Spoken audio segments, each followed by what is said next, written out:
خالên hevbeşên PKK û dijberên hikûmeta Nehemîna Mesrûr Barzanî.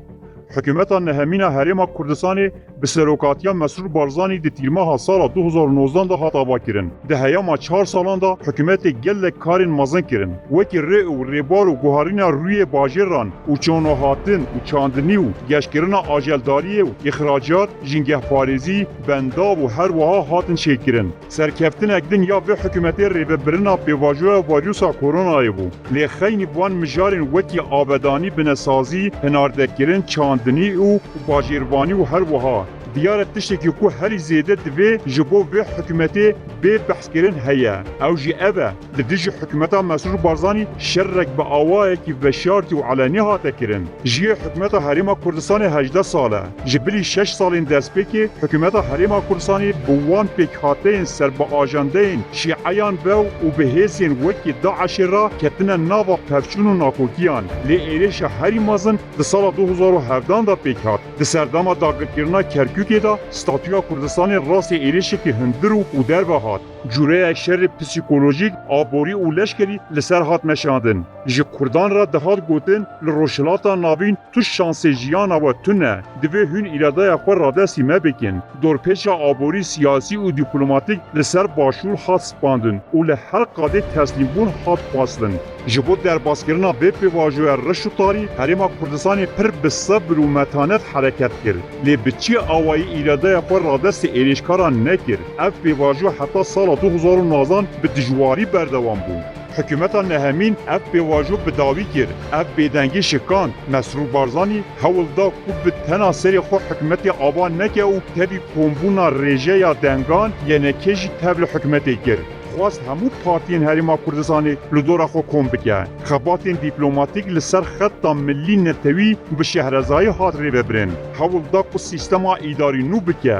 Di bürokrasiya îdarî da bêdîsîplînî û keyfbûna îdarî rakir. Bi taybetî duwarê aborî da pergala heyî bi awayekî radîkal guhar. Karsazî û veberhênan ji bin desthilata grûpekê teng derxist. Hikûmeta Nehemîn bi polîtîkayên aborî di wateyekê de aboriya netewî millî Kurd ava dike. Îro yek ji sedemên êrêşa li ser neftê û her wiha êrêşa li ser aboriya millî netewîya Kurd e. Bi rastî em dikarin bi Kurdî bibêjin ku hikûmeta Mesrûr Barzanî ew xewa mirinê ya li ser Herêma Kurdistanê bijikand. Dema mirov wan layên û kesên ku li dijî hikûmeta Mesrûr Barzanî şer ragihandine dinêre mirov vê rastiyê bi zelalî dibîne. Ne bu balagaye ku bibêjin li dijî hikûmeta Nehemîn û Serokwezîr şer hat îlan kirin. Lingekî şer li ser çapemenî hat meşandin. Derbarê karûbarên hikûmeta Nehemîn helwestekî reşkirinê heye. Ne şaşe mirov bibêje ku Hind lobiyên rojavayî di vê de rol lîstine.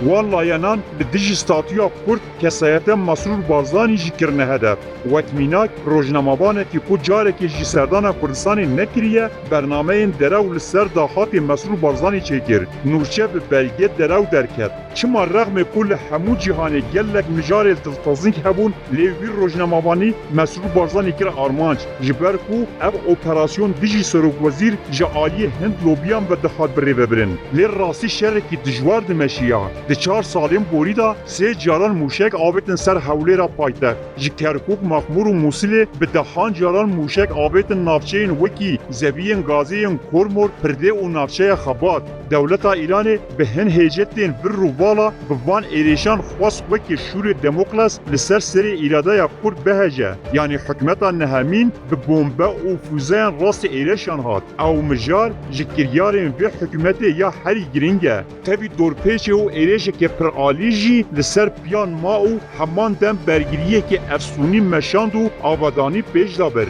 Wekmînak yenekê jî di hundir de bi dil û can şerê hikûmetê kir.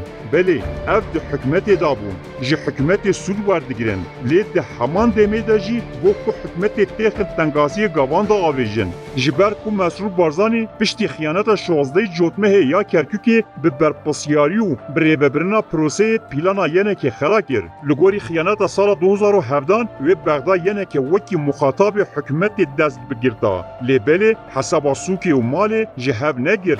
PDK di hilbijartinên 2021 yên parlamentoya Iraqê da serkeftineke mezin bi dest xist û ji ber ku bêyî PDK hikûmet naya avakirin. Gelek caran serkirdeyên Şîe û Sunne yên Iraqê serdana hewlêra paytext kirin.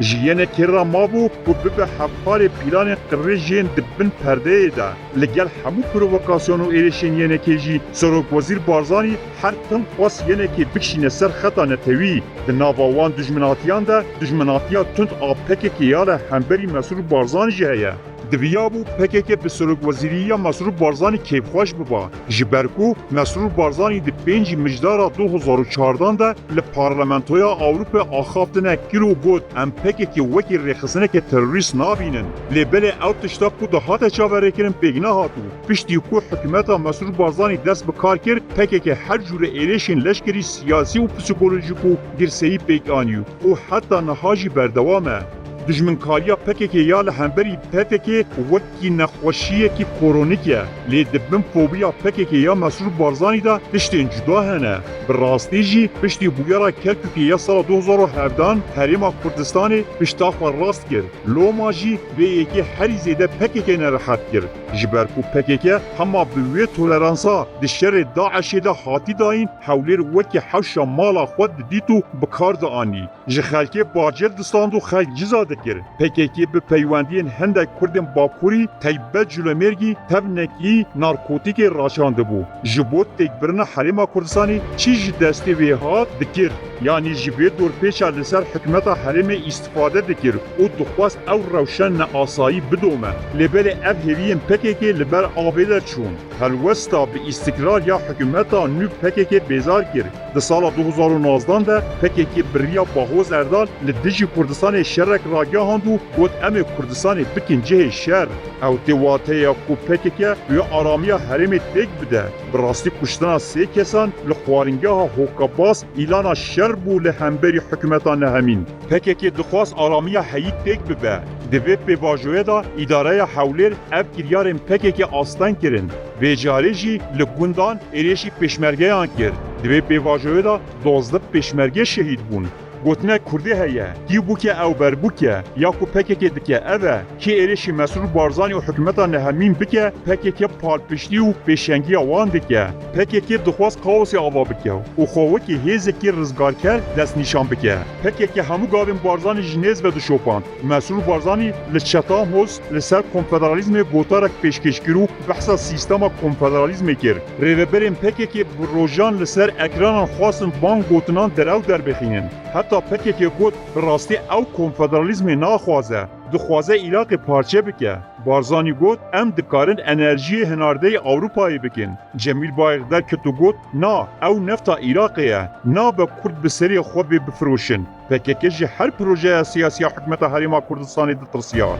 ببین پیکرنا ارکی بره یه مسئول بارزانی خواستن حکومت وی وکی حکومت استخباراتی بنا بکن لیبله افسرین استخبارات سربلندیا ولات کنه پکه به یکی ترنه بو خواست حکومت بکشنا و شر دخواست به ایرشین بردوام اتمسفر شر نافویی شه بکه جبر به یکی گرج اروپای بر حولیری لی حکومت کنسالیا خواه پاراست بیشی شر نافویی گردو نهش کو پکه وک مافیای تب بگره نه هیلا کو آگیر شر بکه به نابا مالا کردی جبر به یکی جی پکه کربو کین اخوه لهمبر مسئول بارزانی و حکومت آوی بدرشا جارنا بریکا ینه که جارنا جی به ناب استخبارات ایرانی و هفپیمانی شیعه ایریشی وی حکومتی دکن لپش نیارتیا پکه یاج مسئول بارزانی را زده من درونی هنه در کتنا ناوکی جوان و دینامیک دقالا دیپلوماتیک و مذاکرین به بغداد را دینازورین لقندیل بیزار دکه گر ایرو لحریم کردستان شهر به پیکاتین وک پکه و ینه که را نبه او یک